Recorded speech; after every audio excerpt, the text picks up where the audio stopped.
Shalom. All praises to Yahawashi, double honors to the apostles of Great Millstone. Salutations to you brothers that's watching, praying in sincerity. It's another episode of History and the Law, where we go into the history, and sometimes we go into the law and bring it out in the scriptures. Today we're going to get into when Yahawashi was persecuted and he was put to death. We're going to go get into that account. In particular, Matthew's 27th chapter. But before then, I'm going to bring this scripture out in Matthew's 20th chapter, around the 18th verse, because Yahawashi knew that he was going to be persecuted when he spoke before. He knew what was going to happen to him. So this is Matthew's 20th chapter, the 18th verse. It says, "Behold, we go up to Jerusalem, and the Son of Man shall be betrayed unto the chief priests and unto the scribes, and they shall condemn him to death, and shall deliver him to the Gentiles to mock and to scourge and to crucify him. And the third day he shall rise again." And those are the words of Yahawashi, because he already knew what was going to happen. Now we're going to read the account of what actually happened back on that time period. Now this is, I'm going to start at Matthew's 27 verse 1. It says, "When the morning was come, all the chief priests and elders of the people took counsel against Yahawashi to put him to death. And when they had bound him, they led him away and delivered him to Pontius Pilate, the governor. Then Judas, which had betrayed him, when he saw that he was condemned, repented himself and brought again the 30 pieces of silver to the chief priests and elders, saying, I have sinned in that I have betrayed the innocent blood. And they said, What is that to do? What is that to us? See thou to that. And he cast down the pieces of silver in the temple and departed and went and hanged himself." They didn't even want the money back. The money was no good to them. It was what you call it, blood money? Blood money, yep. They didn't even want the money. And Judas sold them out for 30 pieces of silver, which in today's, if you consider the value of today's silver, that's not a lot of money. You know, for Yahawashi being the Messiah and the King of Israel. You know? Yeah, I'm glad you said that, because back then it was a lot more than now. But it really wasn't a lot of money, period, for the Lord. You know, like you said, there's no money that'll value the life of the Lord. You know? Yeah, this is verse 5. It says, in verse 6, "And the chief priests took the silver pieces and said, It is not lawful for to put them into the treasury, because it is the price of blood. And they took counsel and brought with them the potter's field to bury strangers in. Wherefore that field was called the field of blood unto this day." Verse 9, "Then was fulfilled that which was spoken by Jeremy the prophet, saying, And they took the 30 pieces of silver, the price of him that was valued, whom they of the children of Israel did value, and gave them for the potter's field as the Lord appointed me. And Yahawashi stood before the governor, and the governor asked him, saying, Art thou the king of the Jews? And Yahawashi said unto him, Thou sayest. And when he was accused of the chief priests and elders, he answered nothing. Then said Pilate unto him, Hearest thou not how many things they witness against thee? And he answered him, To never a word. And so much that the governor marveled greatly. Now at that feast the governor was wont to release unto the people a prisoner whom they would. And they had then a notable prisoner called Barabbas. Therefore, when they were gathered together, Pilate said unto them, Whom will ye that I release unto you, Barabbas, or Yahawashi, which is called the Anointed? For he knew that for envy they had delivered him.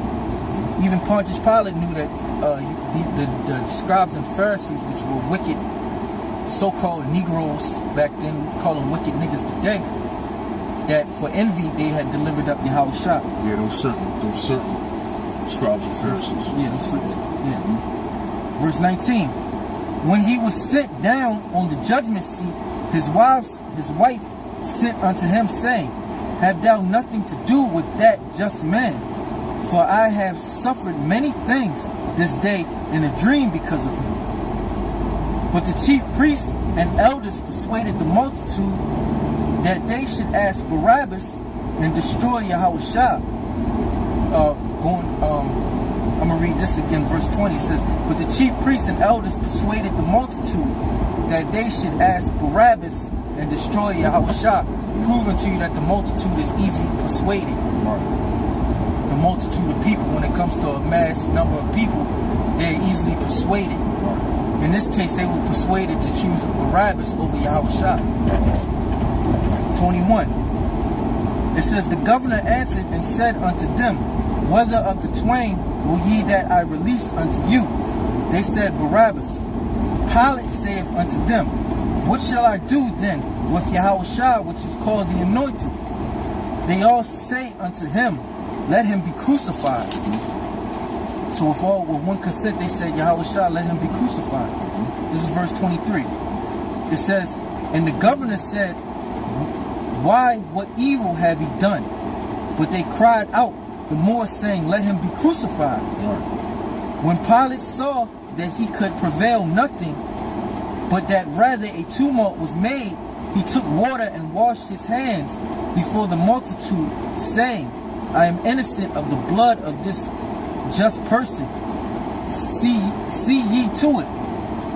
Then answered all the people and said, His blood be on us and on our children.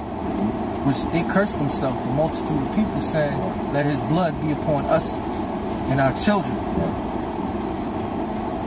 It's the verse 20. He found a so-called white man found no fault in the Lord. Yeah, a Roman. Yeah.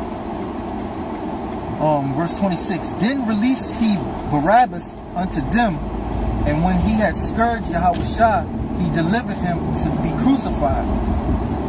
Then the soldiers of the governor took Yahawashi into the common hall and gathered unto him the whole band of soldiers.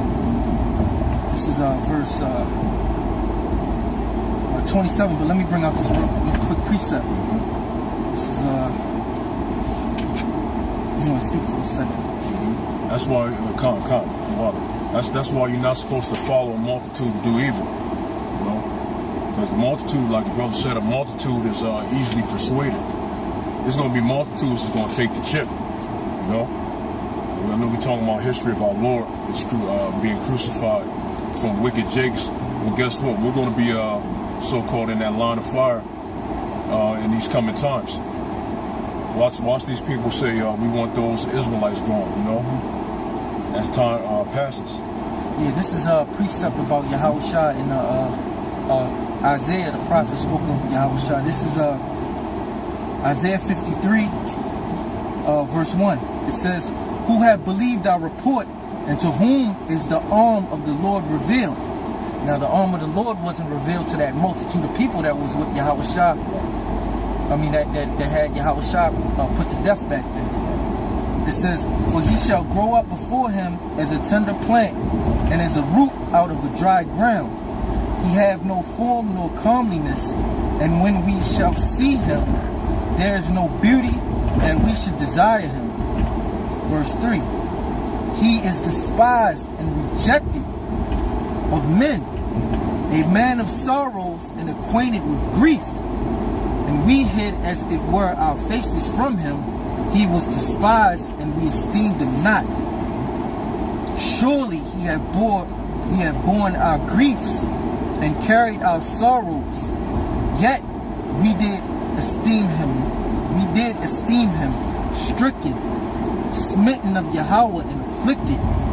But he was wounded for our transgressions, he was bruised for our iniquities.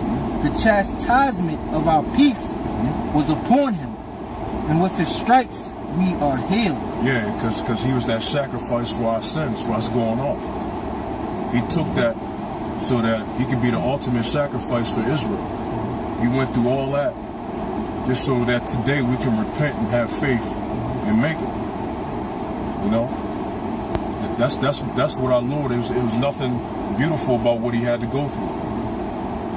You know, if I may say this, I believe it's in Luke, the 24th chapter, and 44th verse. It says that he came to fulfill the things that were written in the prophets and in the Psalms and in the law concerning me. Brother just read Isaiah. Isaiah was a part of the prophets. So when it means that he came to fulfill the law, it means either he came to fulfill everything that was done, that was said to be done.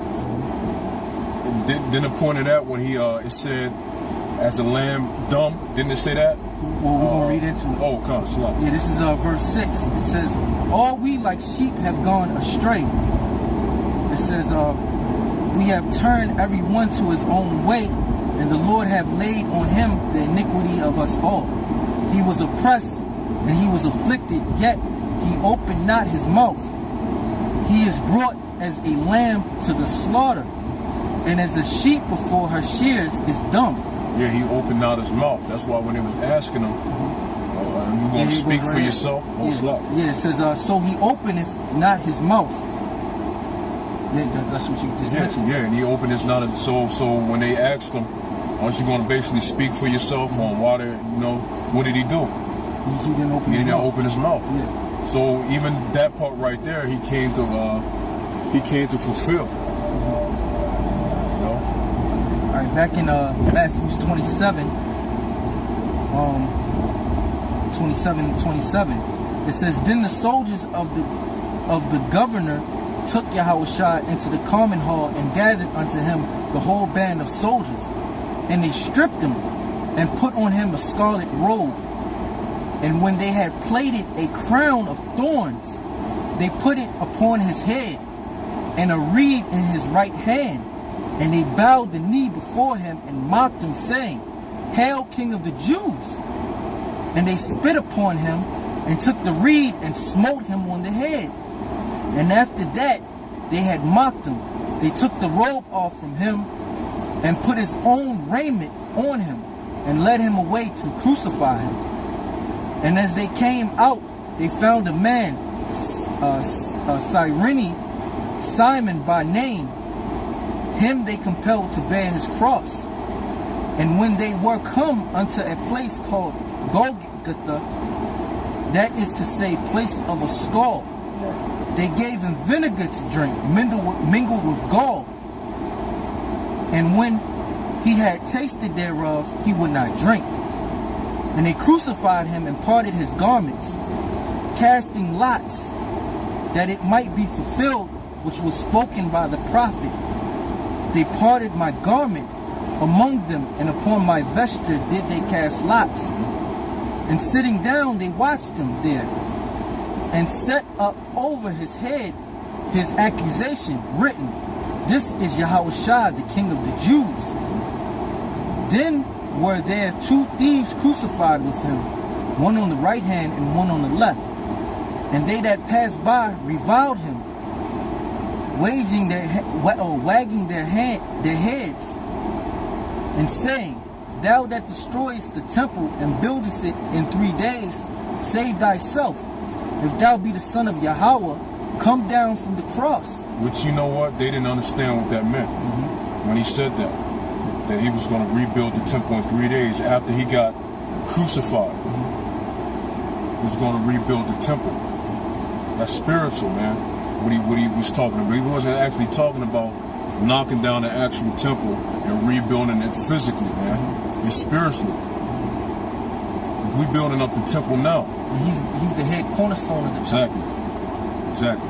And a lot of things when Yahawashi spoke, he spoke over the heads of the people. Right. Well, he spoke over their heads because it wasn't for them. Yeah. Like today, it's not given to him. He spoke to them, you're the king. And you know what? While he was being crucified, what did it say? It said they walked by mocking him and wagging their head at him. It shows you how much, so-called Negroes really care about each other. If they're, all this Black Lives Matter and all this stuff like that, it shows you how wicked Jake can really be down within, man, when they have that hate. Here it is, he's up there with nails deep, so deep in his hand. Like, I believe it was here too, like the apostle was saying, either here or here, but this is still part of his hand. Because they were saying if it's here, then his hand will rip. You know, so-called doctors. But they were like, if it's here, and they put a little wood plank under his feet, then it will support the weight. However it may have been on the cross, it's the fact that he went through pain and suffering, man. A nail going through your body like that. He went through pain and suffering. But as he's suffering up there like that, they walk by and what? Mock. Yeah, I got a precept right here. This is Psalm 69. I'm gonna start at 19. It says, "Thou hast known my reproach and my shame, my dishonor. My adversaries are all before thee." You know, his adversaries, they were all before him.